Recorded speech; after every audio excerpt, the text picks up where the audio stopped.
Fala meninada, tudo bem com você?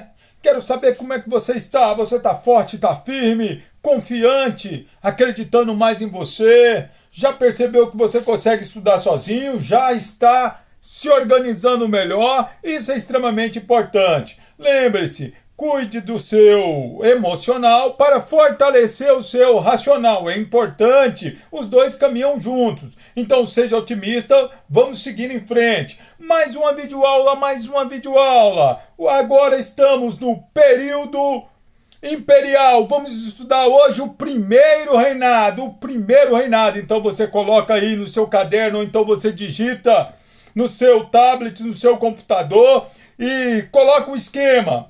Primeiro reinado, de 1822 a 1831. Primeiro reinado, de 1822 a 1831. Vai da independência do Brasil ao 7 de setembro de 1822, a abdicação de Dom Pedro I em 7 de abril de 1831. Importantíssimo que você saiba disso. Importantíssimo. Primeiro reinado é marcado pelo governo de Dom Pedro I. É o primeiro rei do Brasil, ele está governando. E a palavra-chave, a mentalidade-chave que ajuda a gente a entender o primeiro reinado é a persistência colonial. Persistência colonial. Olhar para o Brasil independente era ver traços do Brasil colonial. Por exemplo, a economia continuava voltada para o mercado externo. No Brasil colonial, a economia era voltada para o mercado externo. E o Brasil independente, dentro do primeiro reinado, a economia continua voltada para o mercado externo. Perceba, não teve uma grande mudança. Então persiste traços do período colonial. A produção continua sendo agrícola. Monocultora, latifundiária e escravista. Então a produção durante o primeiro reinado, ela continua sendo monocultora, latifundiária e escravista. Só que agora um novo produto. Agora o produto plantado em larga escala, o café. O produto que vai ser plantado em larga escala vai ser o café, mas continua com as grandes propriedades e continua com a mão de obra escrava. Então o Brasil tornou-se independente e perdeu a oportunidade de acabar com a escravidão. Pelo contrário, mantém o trabalho escravo. O Brasil, que poderia desenvolver manufaturas, permanece com a produção agrícola, a sua economia baseada em produtos agrícolas. Daí a expressão persistência de valores coloniais, persistência colonial. Em termos de sociedade, o índio permanece marginalizado, o negro permanece escravo, o branco pobre continua desvalorizado. Então a independência do Brasil, ela beneficia o branco rico ou a elite agrária. O branco rico ou a elite agrária. Essa vai ter maior liberdade política e econômica, a possibilidade de comercializar com outros países. Então, consequentemente, a independência do Brasil favorece uma parcela da população e não toda a população brasileira. Lembramos que a independência do Brasil, ela não foi popular. Ela não está calcada na população em si, em uma grande revolta popular, em uma grande aclamação popular. Não, é uma independência elitista, feita por vias diplomáticas, organizada pela elite brasileira. Consequentemente, em termos culturais, não existia nesse momento no Brasil uma identidade nacional. O que ocorria era a valorização da cultura estrangeira. Os produtos provenientes da Inglaterra e os costumes franceses. Então, consequentemente, ocorre uma valorização da cultura europeia e uma falta de identidade nacional nesse momento da história brasileira durante o primeiro reinado. Agora, consequentemente, tem que se organizar o país politicamente. a organização política do Brasil, a organização política administrativa. Em 1822, ocorre uma Assembleia Constituinte, instalada no dia 3 de maio de 1822. Essa Assembleia teve traços de diminuição do poder de Dom Pedro. Então ele dissolve a Assembleia em 1823, nomeia uma comissão especial que vai redigir uma nova Constituição. E essa nova Constituição ela vai ficar pronta em 1824. Mais precisamente no dia 25 de março de 1824. É a primeira Constituição do Brasil, uma Constituição outorgada. O que significa isso? Imposta. Então a primeira Constituição do Brasil foi uma Constituição imposta, outorgada, em 1824. Ela vai delimitar o que constitui a organização política brasileira. E ela foi imposta. Importante. A nova Constituição, ela traz 4 poderes. 4. Aí você coloca assim, poderes e abre uma chave. Moderador. O poder moderador era o poder de exclusividade do imperador. O poder de exclusividade do imperador. Baseado em ideias absolutistas. Mas a Constituição também traz o poder executivo, legislativo e judiciário. Esse influenciado por ideias iluministas. Perceba que são ideias que se contrapõem. Não tem como dar certo. A não ser que uma se sobreponha à outra. E foi o que aconteceu. O poder moderador vai se sobrepor a todos os outros poderes, centralizando o poder político nas mãos de Dom Pedro I. E centralizando o poder político na cidade do Rio de Janeiro. Então, consequentemente, ocorre uma forte centralização política.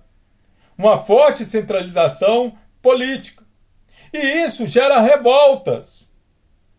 2 grandes revoltas separatistas, uma ao norte, outra ao sul. Ao norte ficou conhecida como a Confederação do Equador. A Confederação do Equador. Líderes: Frei Caneca. Na outra linha, Cipriano Barata. Frei Caneca e Cipriano Barata. A Confederação do Equador foi nas províncias. Ceará, Rio Grande do Norte, Paraíba, Pernambuco. Ceará, Rio Grande do Norte, Paraíba, Pernambuco. Uma tentativa de separar. Dom Pedro, se você quer centralizar o poder em suas mãos, fique com sua Constituição, fique com o poder aí no Rio de Janeiro, porque nós aqui do Norte e Nordeste iremos se separar e formar um novo país, a Confederação do Equador. Dom Pedro não aceita, sufoca o movimento, um dos seus líderes, Frei Caneca, foi fuzilado. No extremo sul, eu tenho uma outra revolta separatista, a Guerra da Cisplatina.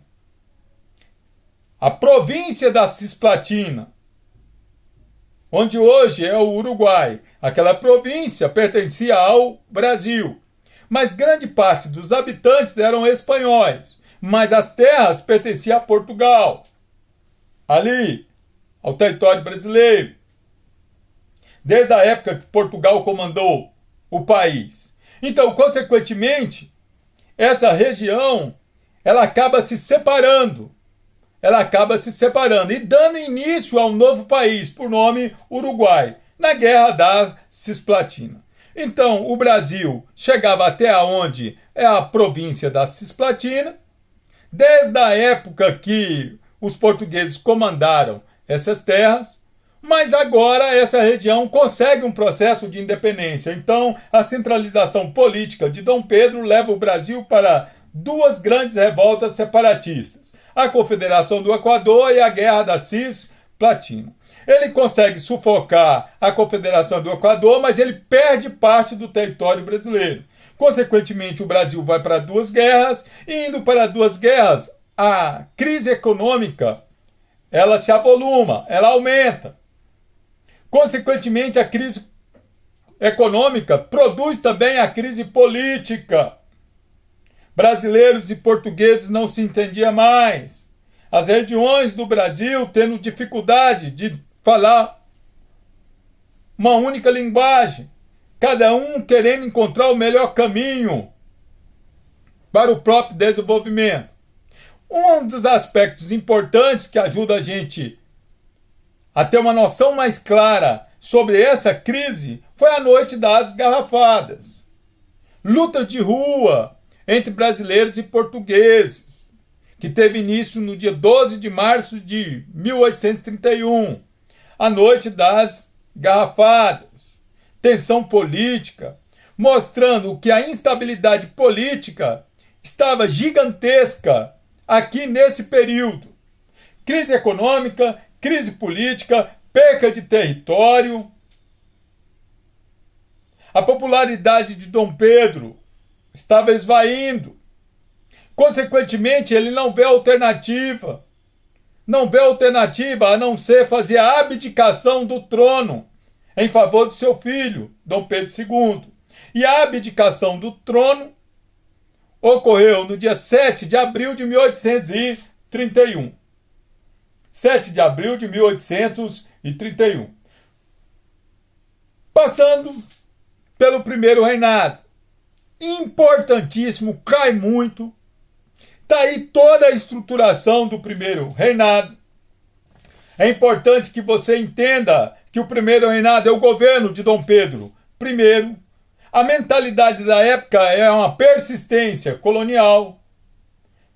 A economia voltada para o mercado externo, produção agrícola, uma sociedade escravista que marginaliza também os índios, desvaloriza os brancos pobres, mas de certa forma estabelece privilégios para a elite agrária, os brancos ricos. Em termo cultural, valorização do que é estrangeiro e uma falta de identidade nacional. Em termos políticos, entenda, uma assembleia que foi destituída e uma constituição outorgada em 1824 com quatro poderes. Moderador, executivo, legislativo e judiciário. Diante da centralização política, revoltas separatistas. Uma no extremo norte, outra no extremo sul. A Confederação do Equador no norte, que não deu certo, e a Guerra da Cisplatina no sul. Acaba formando o Uruguai. A instabilidade política deixa o governo de Dom Pedro I insustentável. Ele não vê alternativa e acaba renunciando. É importante que você organize todas essas ideias no seu caderno. Organize todas essas ideias. Coloque no caderno, então digite no seu computador. Lembre-se, não estude humanas só ouvindo ou só assistindo. Você tem que escrever, tem que acostumar com os nomes. Você tem que organizar, porque na hora que você estiver elaborando, respondendo as questões e respondendo sua prova, as ideias fluem com maior facilidade em sua mente. Caso contrário, corre o risco de você confundir. São várias datas, vários nomes, vários períodos e vários contextos diferentes. Então você tem que organizar no seu caderno. Eu espero que você esteja bem. Eu espero que você entenda que você é um ser que consegue se adaptar com facilidade. Nós vamos até o final, na hora que o governador, as autoridades de saúde determinar o retorno das nossas aulas presenciais, nós estaremos presentes. Enquanto isso, nós vamos com vontade, com garra, com disciplina, com coragem, rumo ao aprendizado e rumo ao nosso Enem. Vamos junto. Eu acredito em você. Seja gigante. Pensamento positivo. Faça a sua parte. Siga em frente. Um dia de cada vez. Um dia de cada vez. O grande líder é assim. Ele se agiganta diante da dificuldade. Sucesso e até a próxima videoaula. Um abraço!